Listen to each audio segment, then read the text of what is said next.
BA प्रथम के विद्यार्थियों, आपका जो सेकंड प्रश्न पत्र है उसका नाम है हिंदी भाषा का उद्भव एवं विकास। तो इसमें 2 प्रश्न हिंदी के उद्भव विकास तथा हिंदी भाषा से संबंधित होंगे।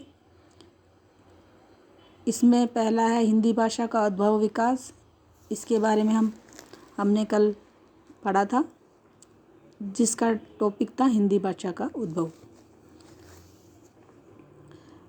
दूसरा ब्रज अवधी और राजस्थानी का सामान्य परिचय, और तीसरा टॉपिक राजस्थानी भाषा और उसकी उपभाषाओं का सामान्य परिचय।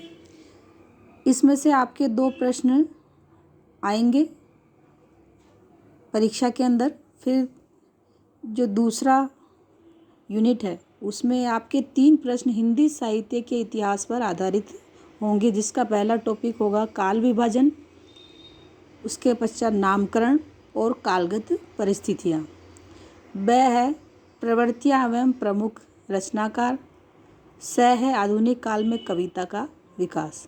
इसके अंतर्गत हम भारतेंदु काल, द्विवेदी काल, छायावादी काल, छायावोत्तर काल, नई कविता का विकास का अध्ययन करेंगे। इस सिलेबस से संबंधित जो सहायक पुस्तकें वह है हिंदी साहित्य का इतिहास रामचंद्र शुक्ल की, दूसरी है आधुनिक हिंदी साहित्य का विकास डॉक्टर श्री कृष्णलाल, तीसरी हिंदी साहित्य का उद्भव विकास डॉक्टर हजारी प्रसाद द्विवेदी की है, आधुनिक साहित्य की भूमिका डॉक्टर लक्ष्मी सागर वार्ष्णेय, पांचवा है स्वतंत्र हिंदी साहित्य का विकास, इसके लेखक है डॉक्टर लक्ष्मी सागर वार्ष्णेय, छठा है हिंदी साहित्य का आलोचनात्मक इतिहास डॉक्टर रामकुमार वर्मा, और 7वीं किताब का नाम है नई कविता स्वरूप और समस्याएं, इसके लेखक है डॉक्टर जगदीश गुप्त, 8वां है हिंदी साहित्य का सुबोध इतिहास, इसके जो लेखक हैं वह बाबू गुलाब राय, 9वां हिंदी साहित्य का इतिहास, इसके संपादक है डॉक्टर चातकम रामकुमार वर्मा, 10वीं जो पुस्तक है उसका नाम है हिंदी साहित्य का इतिहास, इसके संपादक है डॉक्टर नगेंद्र।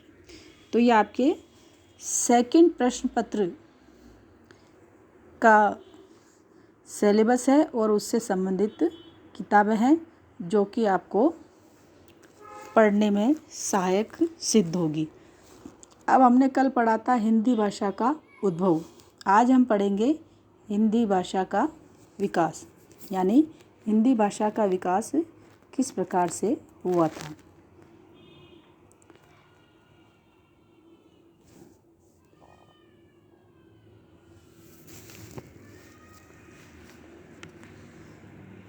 हिंदी का विकास। खड़ी बोली हिंदी का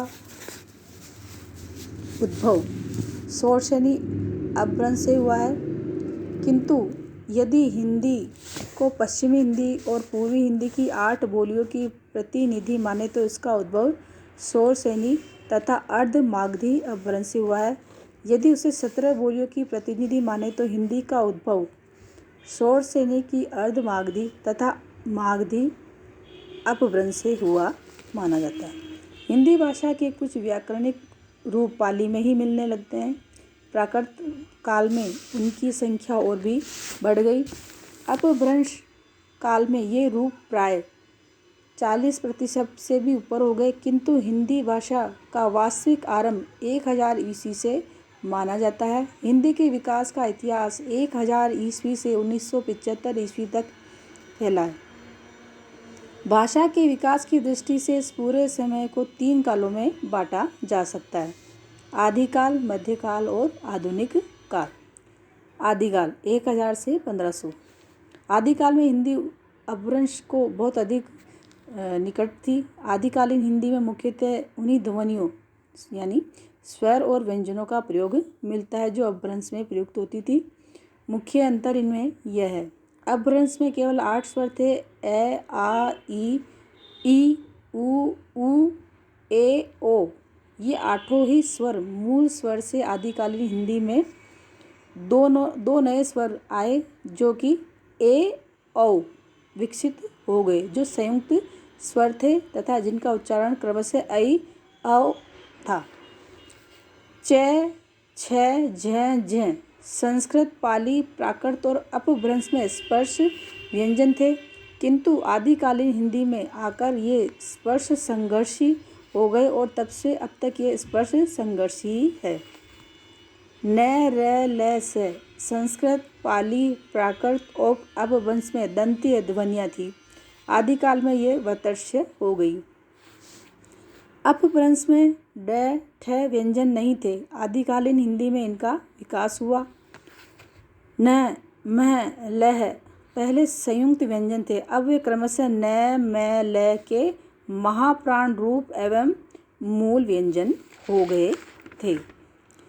संस्कृत, फारसी आदि के प्रभाव के कारण कुछ नए संयुक्त व्यंजन हिंदी में आ गए जो अपभ्रंश में नहीं थे।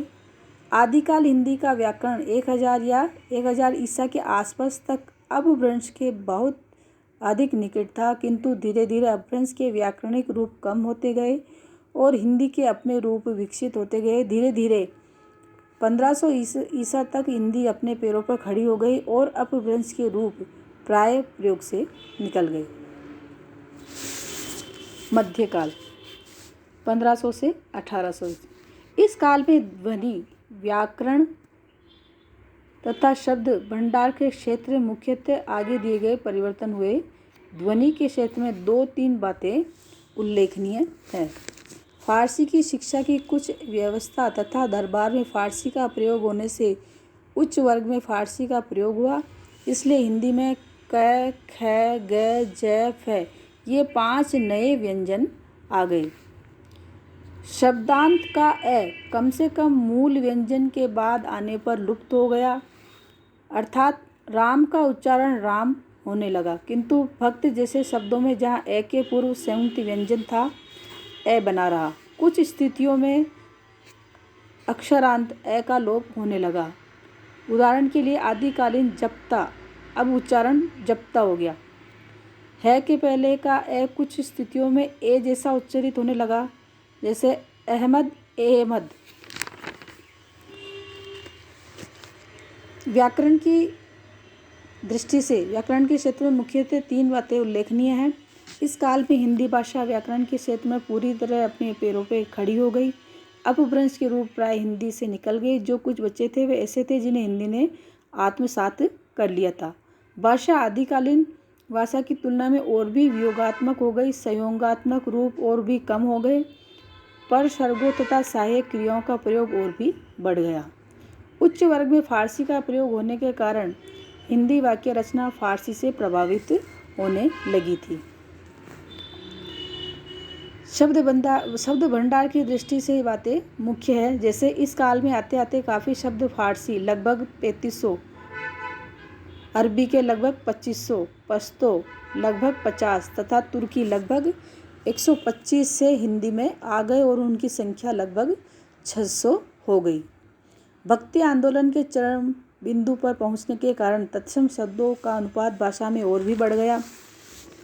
यूरोप से संपर्क होने के कारण कुछ पुर्तगाली, स्पेनी, फ्रांसीसी तथा अंग्रेजी शब्द भी हिंदी में आ गए। इस काल में धर्म की प्रधानता के कारण राम स्थान की भाषा अवधी तथा कृष्ण स्थान की भाषा ब्रज में ही विशेष रूप से साहित्य रचा गया। यो दक्षिणी उर्दू, डिंगल, मैथिली और खड़ी बोली में भी साहित्य की रचना हुई। आधुनिक काल आधुनिक कालीन हिंदी में ध्वनि के क्षेत्र में 4-5 जो बातें हैं वो उल्लेखनीय हैं।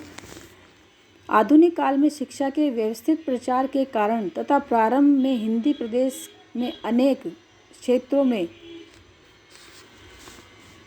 कचहरियों की भाषा उर्दू होने के कारण क, ख, ज, फ जो मध्यकाल में केवल उच्च वर्गों के फारसी पढ़े लिखे लोगों तक प्रचलित थी, इस काल में प्राय 1947 ईस्वी तक सुशिक्षित लोगों में खूब प्रचलित हो गई। किंतु स्वतंत्रता के बाद स्थिति बदली और अंग्रेजी में प्रयुक्त होने के कारण ज, फ तो एक सीमा तक अब भी प्रयोग में है, किंतु क, ख, ग के ठीक प्रयोग में कमी आई है। नई पीढ़ी कुछ अपवादों को छोड़कर इनके स्थान पर प्राय क, ख, ग बोलने लगी है। अंग्रेजी शिक्षा के प्रचार के कारण कुछ बहुशिक्षित लोगों द्वारा ओ जैसे कॉलेज, डॉक्टर, ऑफिस, कॉफ़ी आदि में ध्वनि भी हिंदी में प्रयुक्त हो रही। अंग्रेजी शब्दों के प्रचार के कारण कुछ नए संयुक्त व्यंजन जैसे ड हिंदी में प्रयुक्त होने लगे। स्वरों में ए औ हिंदी में आदिकाल में आए थे। इनका उच्चारण ऐ औ या अर्थात ये संयुक्त स्वर थे। आधुनिक काल में मुख्यतः 1940 ईस्वी के बाद ए औ की स्थिति कुछ भिन्न हो गई। इस संबंध में 3 बातें उल्लेखनीय हैं। पश्चिमी हिंदी क्षेत्र में ये स्वर सामान्यतः मूल स्वर रूप में उच्चारित होते हैं। पूर्वी हिंदी क्षेत्र में अब भी ये ऐ आ रूप में संयुक्त रूप में प्रयुक्त हो रहे हैं। नैया, व्याकरण, कौवा जैसे शब्दों के पश्चिमी तथा पूर्वी दोनों ही क्षेत्रों में ऐ औ का उच्चारण क्रमशः संयुक्त स्वर ऐ औ रूप में होता है। मध्यकाल में ए का लोप शब्दांत तथा कुछ स्थितियों में अक्षरांत में होना प्रारंभ हुआ। आधुनिक काल तक आते आते ये प्रक्रिया पूरी हो गई। अब हिंदी के उच्चारण में कोई भी शब्द अकारांत नहीं है। अपवादों को छोड़कर वह ध्वनि जो पहले द्व्यष्ट थी अब पश्चिमी क्षेत्र में दंतोष्ठ्य रूप में उच्चारित होती है। व्याकरण की दृष्टि से अधोलिखित बातें कही जा सकती है। आधुनिक काल तक आते आते ब्रज, अवधी, भोजपुरी, मैथिली आदि कई बोलियों का व्याकरणिक अस्तित्व इतना स्वतंत्र हो गया कि उन्हें बड़ी सरलता से भाषा की संज्ञा दी जा सकती है। हिंदी प्राय पूर्णतः एक वियोगात्मक भाषा हो गई है। तीसरा, प्रेस, रेडियो, शिक्षा तथा व्याकरणिक विश्लेषण आदि के प्रभाव से हिंदी व्याकरण का रूप काफ़ी स्थिर हो गया है। व्याकरण के इस स्थिरीकरण में आचार्य हजारी प्रसाद द्विवेदी का मुख्य हाथ रहा, अर्थात उन्होंने हिंदी में सुधार के लिए बहुत प्रयास किए थे। आधुनिक काल में अंग्रेजी शिक्षा का प्रचार फारसी की तुलना में कहीं अधिक हुआ। इसका परिणाम यह हुआ कि हिंदी भाषा वाक्य रचना, मुहावरों तथा लोकोक्ति आदि के क्षेत्र में अंग्रेजी से बहुत अधिक प्रभावित हुई। हिंदी भाषा की रूप रचना तथा वाक्य रचना में परिवर्तन हो रहा है। जैसे कीजिए के लिए करिए, मुझे के लिए मेरे को, तुझमें के लिए तेरे में आदि देखने को मिलता है। शब्द भंडार की दृष्टि से 1900 ईस्वी से अब तक के आधुनिक काल को संभवतः या सामान्यतः 6-7 उपकालों में विभाजित किया जा सकता है। 1800 से 1850 ईस्वी तक का हिंदी शब्द भंडार मध्यकाल के अंतिम चरण के लगभग समान तथा अंग्रेजी शब्द हिंदी भाषा में आ रहे थे। 1850 ईस्वी से 1900 ईस्वी तक अंग्रेजी के और शब्दों के आने के साथ साथ तत्सम शब्दों का प्रयोग बढ़ा तथा कुछ तद्भव शब्द परिनिष्ठित हिंदी से निकल गए। 1900 ईस्वी के बाद द्विवेदी काल तथा छायावाद काल में अनेक कारणों से तत्सम शब्दों का प्रयोग बढ़ गया। प्रसाद, पंत एवं महादेवी वर्मा का पूरा साहित्य इस दृष्टि से दर्शनीय है।